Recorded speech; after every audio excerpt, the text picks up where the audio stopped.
We've talked before about how to have hard conversations as a leader, but not every tough talk is the same.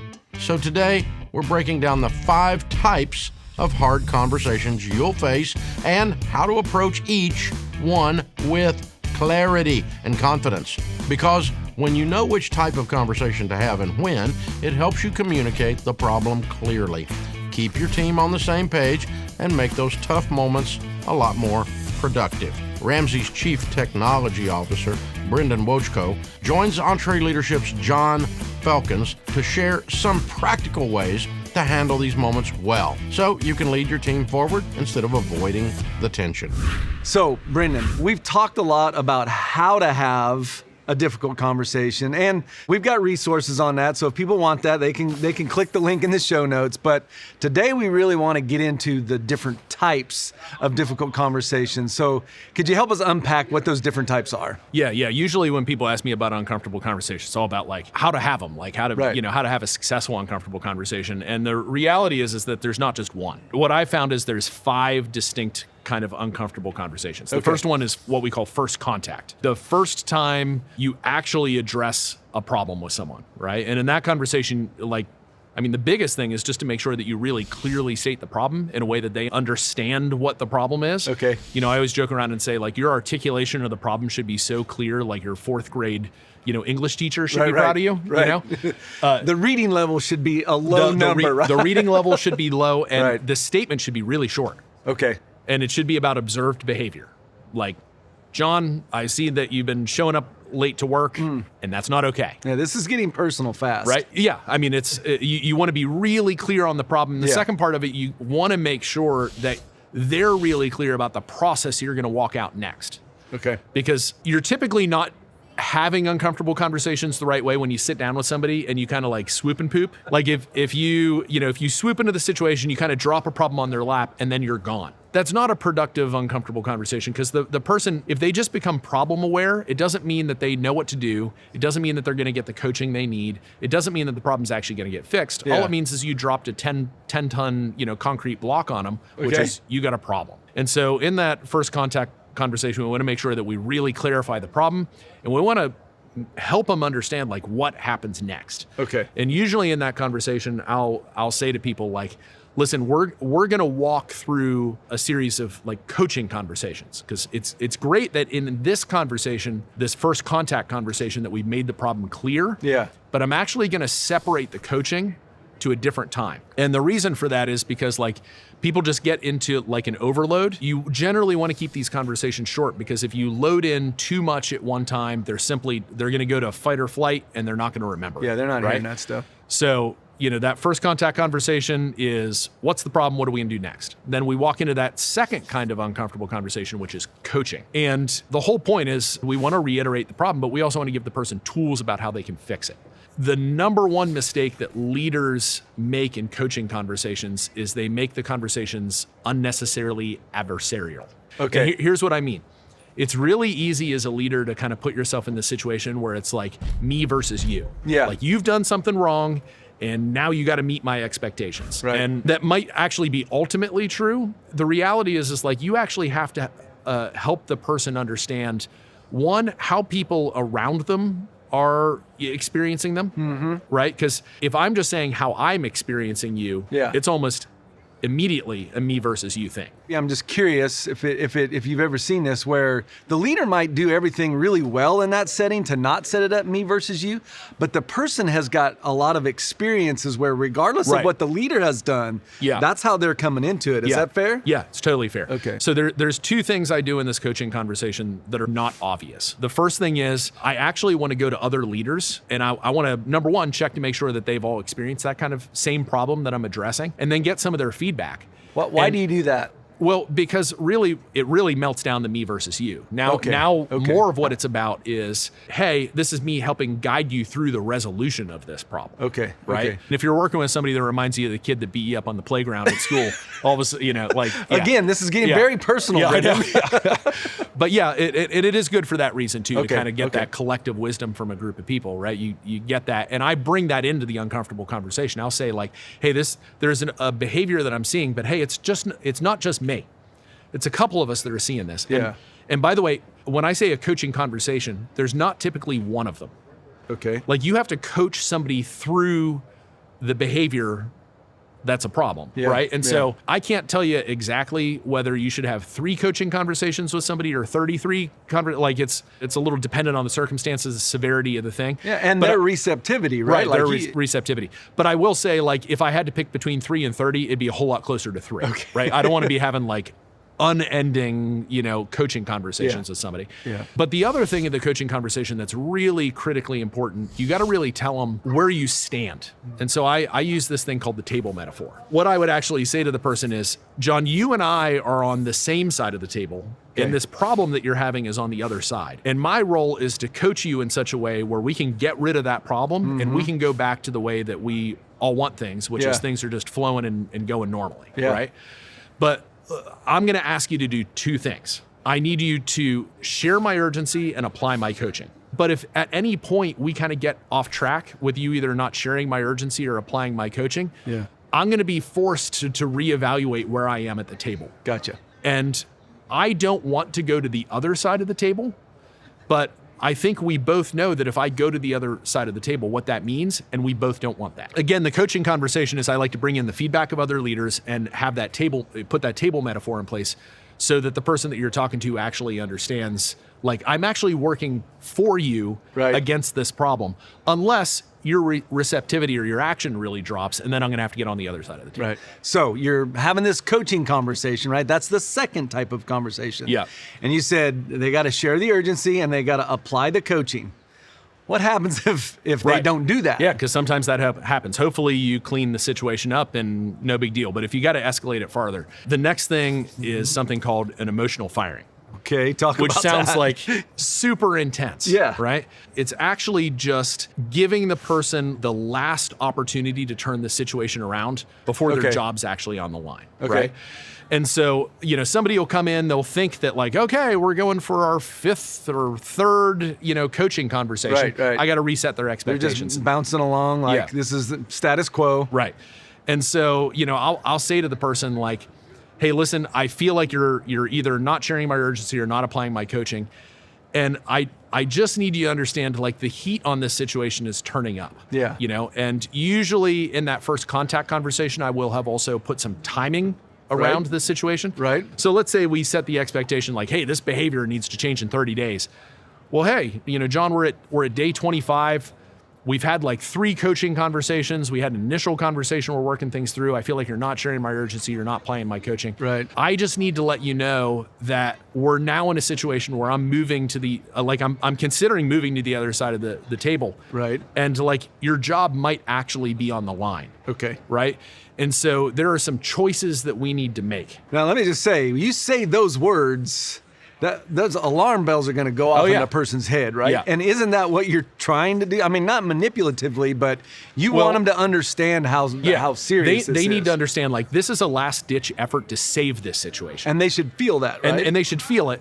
Now, I will say that if you start to see somebody space out, and you can tell, right? They'll start to get a little disassociated, or they'll start getting emotional. Right. By the way, if somebody cries, that's fine. Like, people are allowed to cry. People are allowed to have emotions. Right. The thing that you've got to help them with in the moment is, if the emotion gets to the point where they can no longer hear you, then you've got to kind of like step into that situation in the moment and get them back to a place where they can hear you. So the trick for that is if you start to see somebody's like emotions get to the point where they can't hear you, the key phrase is remind them of their need for dignity. Okay. So if they start to get overwhelmed, the thing that I found is if I just say to them like, hey, John, I know this is a serious conversation. I know it can be scary. Yeah. And listen, emotions are totally okay. Yeah. But when you and I both look back at this conversation a year from now, what I know is both you and I want to remember it as a dignified moment. Yeah. And there's something that when you say that to somebody, it allows them just kind of collect themselves and kind of snap right back into things. Yeah. Like 99 out of 100 times that little phrase works. And if it doesn't, then you got to give the conversation maybe a little space. But usually it works. And so what you're really trying to help the person understand this emotional firing is like, this is a last ditch effort to kind of fix this situation. And so you're going to give them 2 options. Okay. You're going to say, you need to make a choice between continuing to try to save your job or calling uncle, right? Calling it quits. Okay. I don't blame you either one that you want to pick. Right. Right? But listen, if you decide that you want to try to save your job, I need you to understand we're moving out of the kind of the realm of coaching. Right. And we're going to write some things down on paper. We're going to give you a written plan, 30, 60, 90-day plan, whatever is right for the situation. You know, let's say a 30 in this situation. I'm going to give you a 30-day written performance plan. And here's what I need you to hear. It is a zero wiggle room plan. You got to do this. Zero wiggle room. Right. It's a do or don't. There is no gray area. There is no kind of. Right. Right. And I got to be honest with you. We've been having 3 or 4 of these coaching conversations. And I really think that if this change was going to happen, it would have happened already. Yeah. By virtue of the fact that we're having this level of a conversation, I really think you should strongly consider option B, which is tapping out, right? Yeah. But I'm going to respect whatever decision you make. Yeah. Right? And at this point, I'll ask the person to actually go home. I want them to get out of the office. Right. I'll tell them, listen, find some people in your life you trust, talk to your spouse, talk to a friend, talk to a pastor, whatever you need to do. Share with them the situation and kind of co-author that decision with somebody that you trust, right? And tomorrow morning, we're going to sit down first thing, and I want to hear what your choice is. Stick with it or tap out. Gotcha. Right? Conversation over. Okay. We get back again in the morning. They're going to pick their path. Okay. Right? So they come back. They say, I want to fight for my job. What do you need to be prepared with at that point? Right. So I've already got that performance plan written down. We're going to talk about it. But before we actually walk through the plan, I want to remind them, look, I respect the decision that you made, that you want to try to save your job. I need you to understand that based on our prior history, I have a very low confidence that this is actually going to work out. Why is that? That sounds negative, Brandon. Why do you have to say that to them? Well, because all I'm doing is just telling them what I've already experienced. Okay. You don't ever want to walk into a termination conversation and people are like, what? Okay. You know, and this is the moment. That's why we call it an emotional firing. Yeah. Is because it's intense. Yeah. You know, but I want them to know where things stand. So even when they make the choice of the performance plan, I'm going to reiterate it. Great, I'm prepared. I respect your decision. I've showed up with the plan, but I just want to reiterate, I don't think that we're going to be able to successfully do this, but I'm willing to walk it out. Then we're actually going to walk through the plan. The important thing, the thing that you got to say, zero wiggle room. This is not a negotiation, because is it? the number of times that somebody will get through a plan and they'll be like, well, I did most of it. Sorry, dude. This is a scenario. The scenario that you've put yourself in is an all or nothing situation, not the scenario I put you in. Yeah. Right? Yeah. By the way, other important tip for performance plans. If you pick 30 days, a performance plan doesn't have to last 30 days. If they're not sharing your urgency and they're not applying your coaching, they're not doing what's on the written plan, we're done. We're done. 12 days in, 8 days in, 2 days in. Doesn't matter. We can be done. Right? Let's not waste time. And you typically want to put that in writing in the plan. Okay. Right? That the performance plan can be cut short at any time. Right? Okay. So let's just pretend that we've gone through this whole thing, this 30-day performance plan. It hasn't worked out. I don't know whether we're ending this at day 12 or day 30, whatever it is. But no matter when we end it, it's going to end the same way. Right? So we sit down, and here's the thing. Because we've done all of this work, we've done the first contact, we've done the coaching, we've done the emotional firing, we've done the performance improvement plan. Right. There is a metric ton of clarity for this person about what is wrong and what their performance is. We've gotten the feedback about their leaders. We've been very clear about where we stand with the table metaphor, all this stuff. On one hand, to me, that creates a ton of clarity for the person. But as a leader, that's a really good insurance policy. At the end of the day, I know I've done everything I could to help this person. You can go home with confidence that you tried everything you could, and you can actually sleep when you go home tonight. Because there's nothing worse than a scenario where you feel like there's something else that could have been done. You don't want to live with that weight as a leader, and you want to serve people well, ultimately. But when it actually comes down to a termination, here's the thing you got to know. Because of all that context, because of all the setup, because of all the time investment we put into things, a termination does not need to be long. You would be stunned how short it can actually be. Because what else is there left to say, really, right? And say, John, we have had 6 or 7 conversations up to this point. I feel like I've been articulating a very specific problem to you for the last 30 days. And I've given you plenty of opportunity and plenty of clarity around what needs to change in order for you to continue to be with the company. But the decision has been made that today's going to be your last day.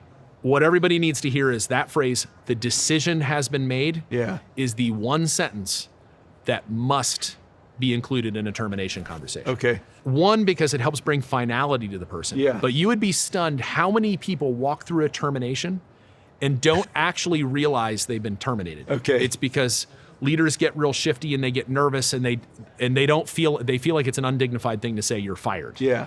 Right. Which it is kind of an undignified thing. Right. That's why I say the decision's been made that today's your last day. Like I said, it's important because it gives clarity. But the other thing is there is a certain percentage of personalities that will immediately begin negotiating. Yeah.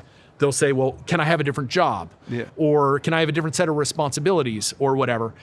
And at that point, all you have to do is just repeat the decision's been made. Okay. Today's going to be your last day. Yeah. It's over. Yeah. And so really a termination conversation, honestly, if it's gone much longer than 3 minutes, it's too long. Okay. Now, I'll also say in a termination conversation, I'll usually have a buddy with me. I call him the wingman, right? And so I'll deliver the hard news, and then I'll usually exit the conversation because at this point I'm kind of the bad guy, right? And I'll leave the room, and then I'll let my wingman kind of deal with the details. Okay. Like, hey, I need your key fob, or I need the keys to the truck. Yeah, the logistics. Logistics of it. Hey, I want to let you know that your access to company email has been terminated. Talk to you about medical insurance.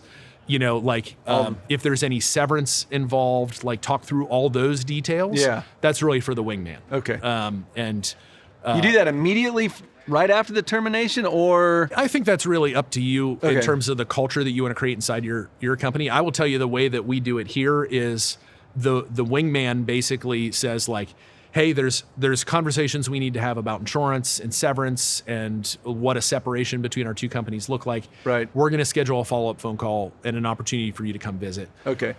And so, it's just like how you want to do it. Yeah. Right. But the point is keep it dignified. Yep. And the last point there that's really important is you don't want to put people through the walk of shame after they've been terminated. Okay. And so oftentimes I'll say to a person, before I get up and leave, I'll say, is there anything important at your desk that you need before we walk together out to the parking lot? Okay. Right? Yeah. And I'll typically send somebody else to get keys or a purse or something. And I'll let them know, we're going to schedule a time before or after business hours where you can come clean out your desk and not everybody's going to be staring at you, and we'll do this the right way. Really still protecting their dignity. Yeah, because it's unfortunate that it ended this way, but we want to protect them and their dignity. Yeah. I love it. So that's it. All 5. That's a lot, Brendan. It's a lot. It's a lot, but I appreciate that. Yeah. It's super valuable. And I do realize, just like we're saying, it's a lot. So if you want the resources to help you go through this, make sure you click the link in the show notes. Listen, having these conversations isn't easy, but it's where real leadership growth happens. And now you've got a strategy to start approaching these conversations the right way. Big thanks to Brendan and John for walking us through it. If you enjoyed today's episode, be sure to like, share, and subscribe for more great leadership content. I'm your host, Dave Ramsey, and this is EntreLeadership.